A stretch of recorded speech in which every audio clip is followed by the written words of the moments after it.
E fala galera, tudo bem com vocês? No vídeo de hoje vamos conversar sobre a regionalização do território brasileiro.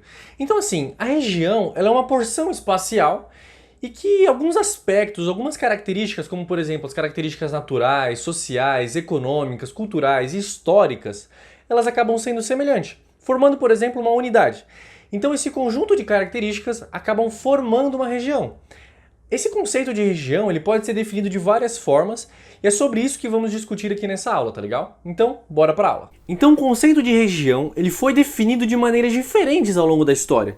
Então, por exemplo, no antigo Império Romano, regione era o nome dado ali às localidades que recebiam ordens do poder central, ou seja, aquele poder localizado em Roma, tá legal? Que era de certa forma a capital do Império Romano.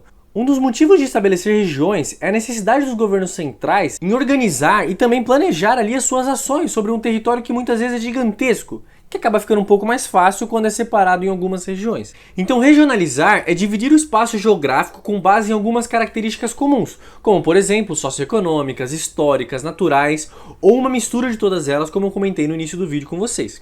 Então o critério adotado para regionalizar, ele varia de acordo com os propósitos e também a visão do pesquisador que está modulando essa região, tá legal? E essa tarefa de regionalizar é uma tarefa muito complexa de certa forma. E ela também atende a alguns diferentes interesses, como por exemplo, ela possui ali um interesse político e ela pode ser um instrumento de controle ou de organização do território. Então, além de se usar a regionalização para descentralizar a administração e assim, por exemplo, melhorar ali as ações governamentais, essa regionalização ela também é usada para coletar dados e realizar alguns estudos de uma parte específica do território, ou se você quer ter alguma informação específica desse território. Então, com essas regionalizações, acabam facilitando esses estudos. Então, criado para coletar os dados sobre o Brasil, o Instituto Brasileiro de Geografia e Estatística, conhecido como IBGE, ele já realizou algumas regionalizações do território brasileiro, com a intenção de facilitar e também de organizar as informações, para depois elas serem usadas por alguns pesquisadores, governantes, enfim. Então agora vamos conversar sobre a regionalização oficial, né? Então em 1941, o IBGE iniciou alguns estudos de divisão regional, levando em consideração os aspectos socioeconômicos, históricos, naturais.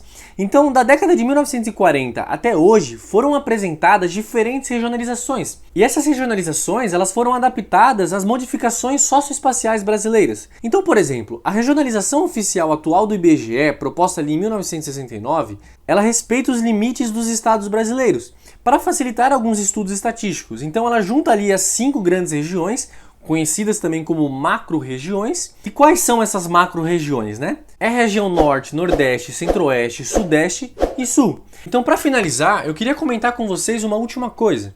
Que em 1988, com a atual Constituição Federal, foram feitas as últimas modificações na regionalização, como por exemplo o nascimento do estado do Tocantins, que acabou nascendo a partir da separação do estado do Goiás e que foi inserido na região Norte. Nesse momento também, o Amapá e Roraima eles passaram a ser considerados estados e também Fernando de Noronha foi anexado a Pernambuco. Então no vídeo de hoje foi isso, eu espero que vocês tenham gostado, não se esqueçam de se inscrever no nosso canal, deixar o seu like e claro, a sua sugestão para um próximo vídeo. Até a próxima!